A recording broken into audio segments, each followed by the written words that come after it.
had my cheesecake and coffee, and I'm on my way home now from Taliban. PP Coffee is the only place I know where you can get great, not just ordinary, but great cheesecake.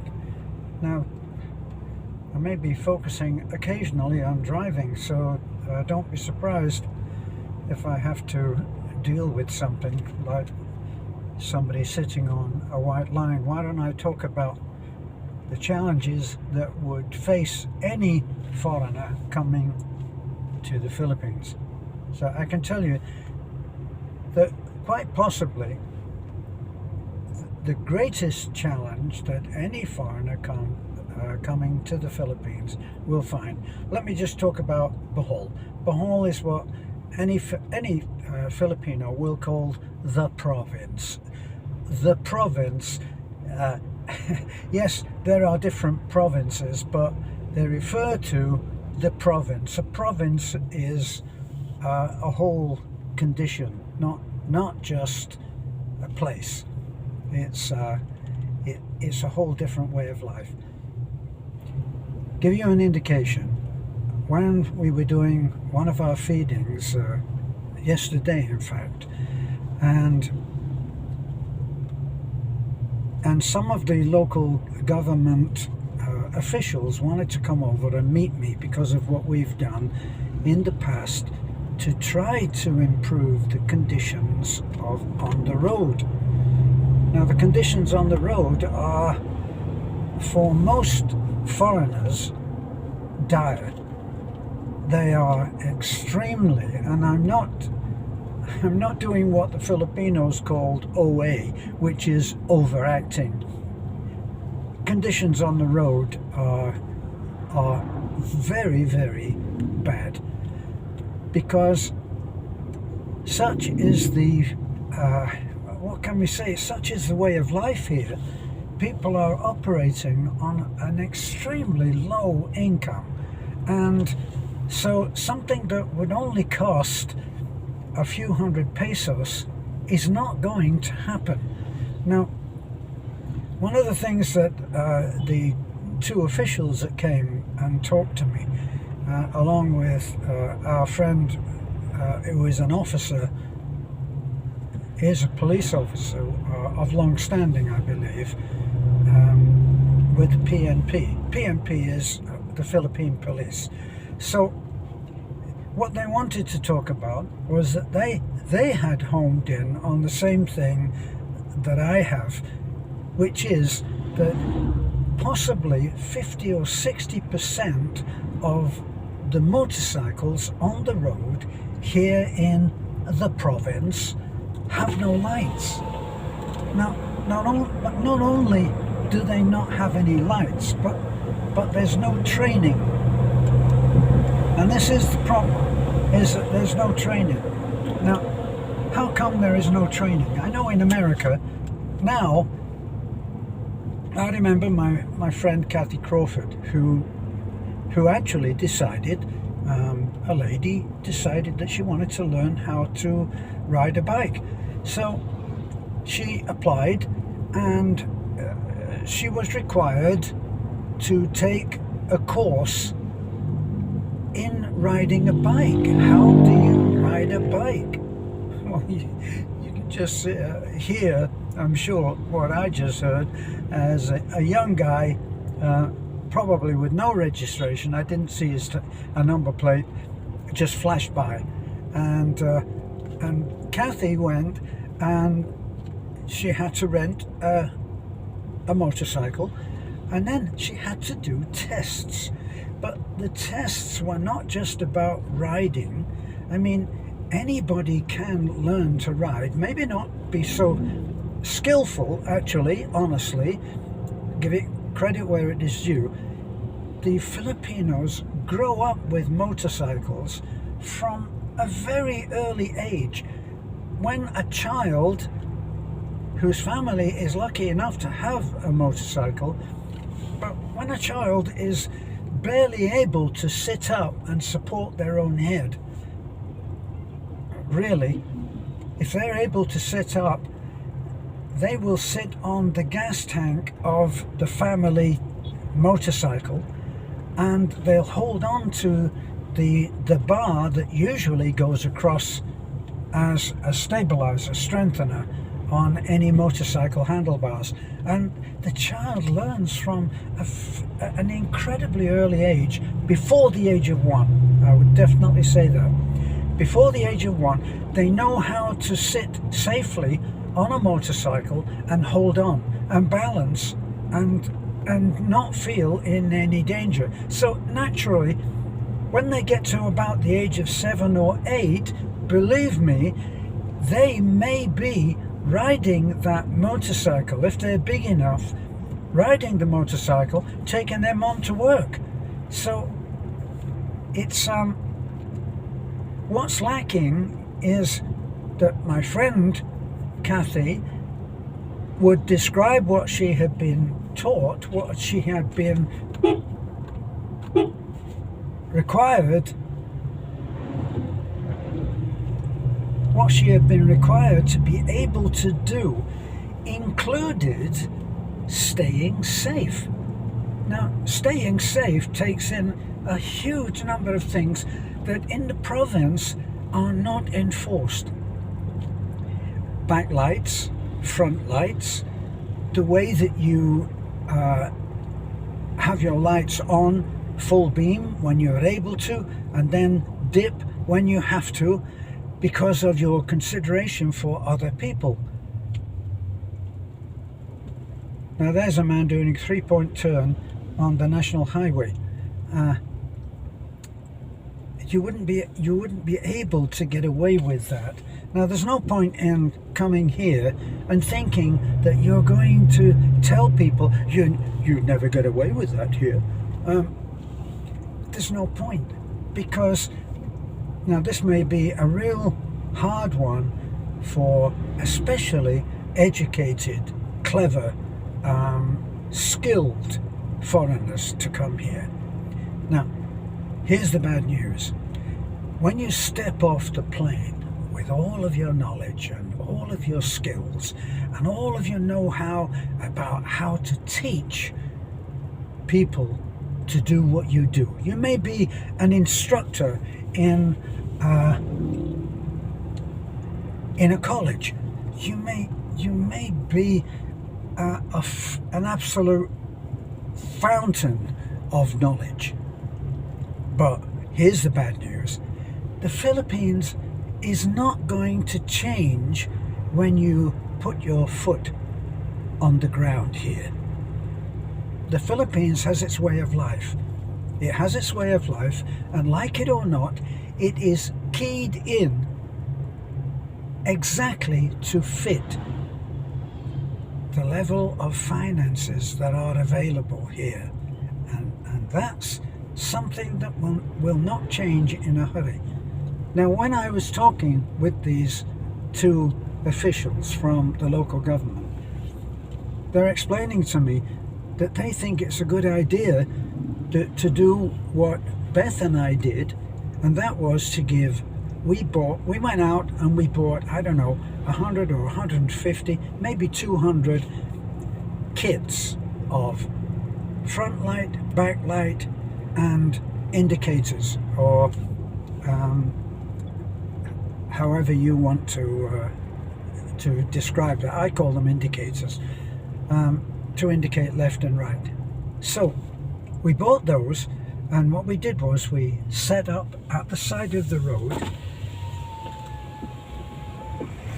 and we said, come in, for no cost, we will fit free. In other words, you won't have to pay, not just for the labour, you won't have to pay anything. Come in and we'll put new lights on your motorcycle. If your lights are crap, if their lights are non-existent, come in and you will be fitted. And you'll drive away and you won't have to do a thing. And the hope is, the plan is that it will make it so that it's safer to drive on a road. Now, Now, let me touch for a moment longer on that meeting with those 3 people, 4 people, 2 or 3 officials from the local government who are without funding for doing this, what they think is a great idea. So the sun's gone in, later than I thought. So they want to do that, but they don't have the funding. But they want to partner with Beth and I, and we will provide the funding to get people to have a serviceable set of lights on there. Now, I mentioned this to Dexter, the officer, our friend from the PNP in Atafi, and I said, you know, the police, if they chose, could easily set up and just stop every motorcycle and catch every motorcycle and serve them with notice, get your lights fixed. And my point in doing this was not that that's what they should do, but that that's what they couldn't do, because so many people are limited to such an incredibly low level of finances in their home. So a man with a motorcycle, a beat-up motorcycle that he's just managing to keep on the road. This was not my example. This was Officer Dexter's example. How could we stop him and insist that he get everything done? So here, unlike all of the police forces that I have experience with in the UK, even in Australia and in the US, the police make a judgment call in the province. They live with those people who cannot afford to do what we are suggesting. So, while many of you will say the usual, this is the quote that I get hit with, boy, I wish I had $1 or even a pesos for the number of times that someone has quoted this from the Bible. Give a man a fish and you'll feed him for a day. Teach him to fish and you'll feed him for life. Yes, you certainly will. And I won't argue with that. But it doesn't mean that you've got to stop helping people who are so limited in their finances. Now, a lot of you have mentioned having seen the video that we did of the old lady, Lola.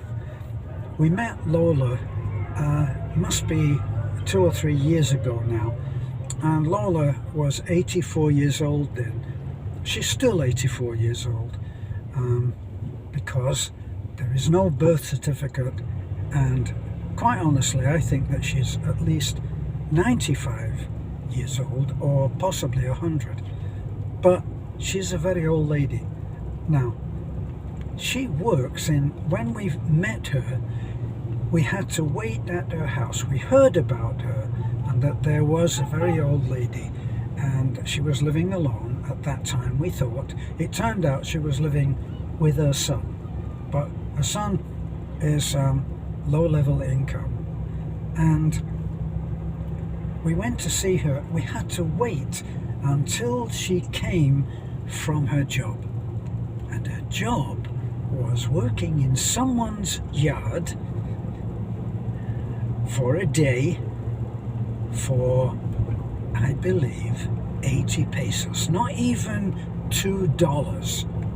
And this is a lady who at that time was 84, and at this time is still 84. Now, talk to me about teaching someone to fish so that you're going, I wanted to look at something on here, so that you're going to do all of the good needed. It's not going to happen. the police here are not going to stop every bike on the road. They know that bikes along the road are not going to have lights. They know it's dangerous. They drive on the road. A cop, unlike in the UK, I got to tell you, when I was driving in the UK, my heart would sink when I saw in my rearview mirror that there was a cop driving. It would sink, because something would be found wrong. And if I argued, I knew that, boy, they could get points on your license as easy as look at you. So this is different, and it's not just different, it's a lot different. So Dexter made that point, and in making that point, he is saying that we have to live with the reality of very poor people trying to eke out a living, and having a motorcycle is like their connection to the life force. So it's not going to happen that they're going to adopt the foreigner's viewpoint. The foreigner's viewpoint, with their highly regulated life that they've come from, is, well, just stop them and find them and tell them that they've got to comply, haven't they? Otherwise, we'll just bomb the shit out of them. No, that's not going to happen here, because the people that they would be threatening and fining and taking their bike away are their neighbours. So, what is life on the road like? Well, life on the road is exciting, even in the daytime, because, as I said, motorcyclists have a great skill, but they have no training for how to behave on the road in a way which will keep all of us safe. So you can be driving along and you can be overtaken on that side or this side. It doesn't make any difference. Right now you think I'm driving a right-hand drive truck. I'm not. It's a quirk of or a glitch of the camera that it reverses, and it doesn't seem to be so important to me to start wasting a lot of time trying to work out what I should do. It's okay. I'll just remind you, it's a left-hand drive. So people are living on either side in these barangays. They're living... Sorry, I'm just passing the house of Baby Jane. Baby Jane is a little girl that is stricken with an incurable disease called osteogenesis imperfecta, which for you and me means brittle bone disease, and it means that they only have to fall and it's a broken bone. And I know this from experience because I've held that little girl in my arms and taken her to hospital twice. Sorry, 3 times to hospital, and now she has broken badly one of her legs in a compound fracture, which means, for those of you who don't know, it means that both of the bones in the leg are broken, both. And this time she must have had a very bad fall, because the top of her left leg has actually become dislocated from the joint in the pelvis, and we didn't hear about this for a year. So it's too late for us. We went through the Chuchi Foundation, which is a wonderful charity foundation, an organization here. It's a wonderful, and we've worked through them several times. In other words, there are some things that we just simply can't do, but yet they're there to be done. So we have taken the case of Baby Jane We've taken her to Tagbilaran. We've taken the case of Joe Dill, who is a little boy that for some reason, maybe genetic, it may run in the family, we're not quite sure, but he doesn't have the use of his legs, and this is one courageous child. I know that I've got off the subject. I know I've got off the subject of the roads. Okay, so forgive me. I've got to finish talking about these kids because it breaks my heart. But I'm learning to smile when I say that, because I've been in the Philippines for 8 years, and that's what Filipinos do. They smile at, sometimes laugh, in the face of the most incredible, diverse situations. Incurable diseases, no money, can't go to the hospital. All that kind of stuff is rampant here. Sorry, there'll be people who don't want me to say that, and didn't want me at one point to go into an overwhelmed public hospital and film, which we did. Now, I've actually come to see if I'm too late for picking up Beth, and I think I am. It looks like it's the building site. It's already done, but I'll finish what I was talking about. And so, in the case of baby Jane, they gave up. They know they have to live with it, and Jane's prognosis, if that's the right word, from the doctor when we took baby Jane and Joe Dell, and we went to see a specialist, courtesy of the Chuchi Foundation, who have been so wonderful. And that's just what we know of them. And we took the children and we went to see a specialist, and the specialist, we weren't supposed to take baby Jane, but this is what I found with the specialists here, is that they are not completely without heart. And we also had this the other day. Sorry, there really is so much to say, and every case crosses another. So when you talk, it's intersecting with other cases. But we took baby Jane, even though we had not been booked in, and when we got there, the surgeon agreed to see her, and gave her an examination and told us the bad news, that the chances are that the possibility is that if we let me explain that what I thought was going to happen in my ignorance. I'm a layman.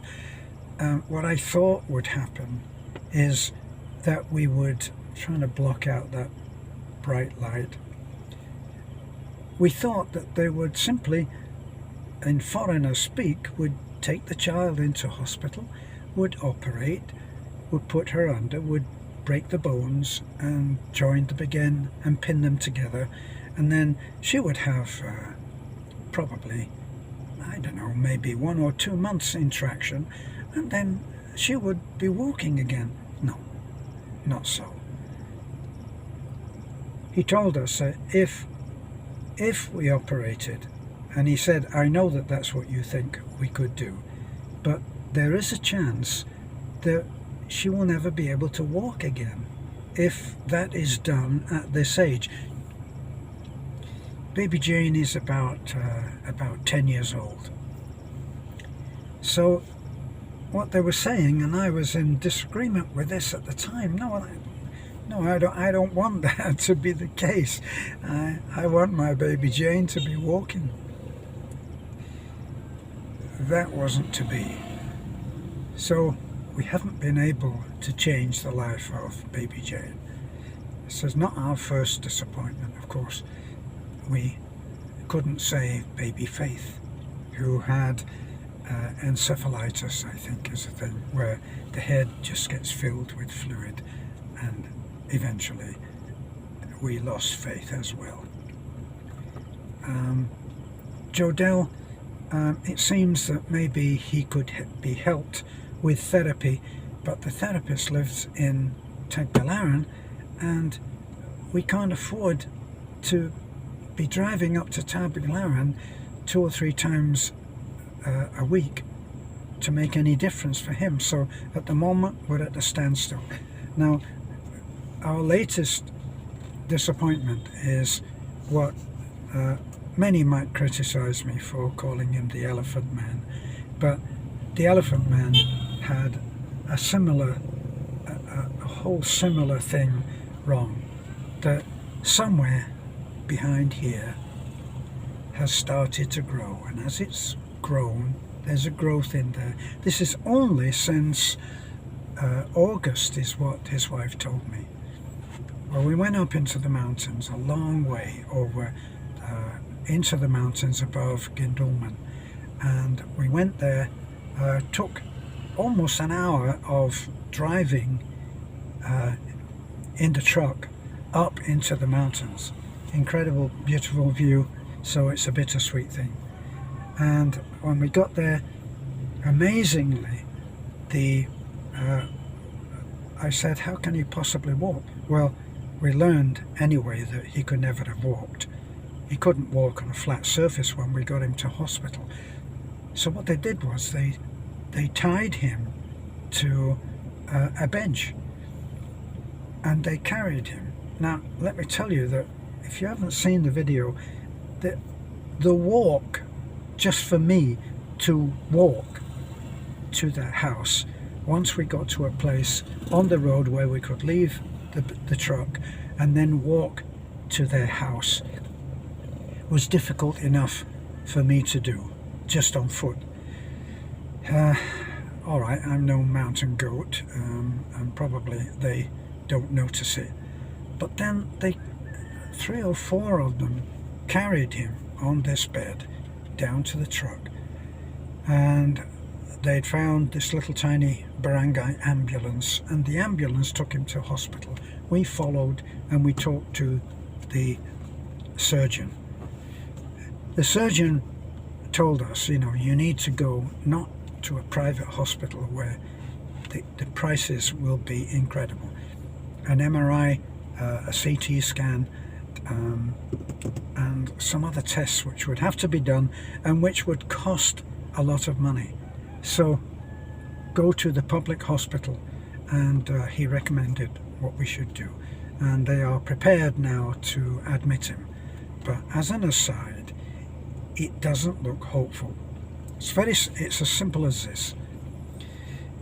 If you have something attached, it can be taken off. If you have something that's growing from within, what you see of him, the Elephant Man, is what used to be his face, and that's just swollen out. So it's a huge thing that covers. He's now blind, and very, very weak, so it's not good. The surgeon refused to take any fee for that, and when I told you that baby Jane, we took baby Jane even though we were not scheduled, through the Chuchi Foundation, meaning that they would pay him, we agreed, well, will you please see her and we'll pay the fee. We told the assistant, and the assistant accepted that, and the surgeon saw baby Jane, as did the surgeon who saw the Elephant Man. See, the Elephant Man we felt would go through the Chuchi Foundation, but we needed to do something now, and so we agreed to pay whatever the fee would be. So we agreed to shoulder all the expenses to get him there, and all of that. So in both cases the surgeon refused his fee, and mostly we found that surgeons, especially for baby Jane, imagine I'm backing out now because I'm going home. Imagine the surgeon who has seen the same kid with compound fracture and put it back together again 3 times. He's not looking at it as a cash cow, believe me. He's looking at it in a very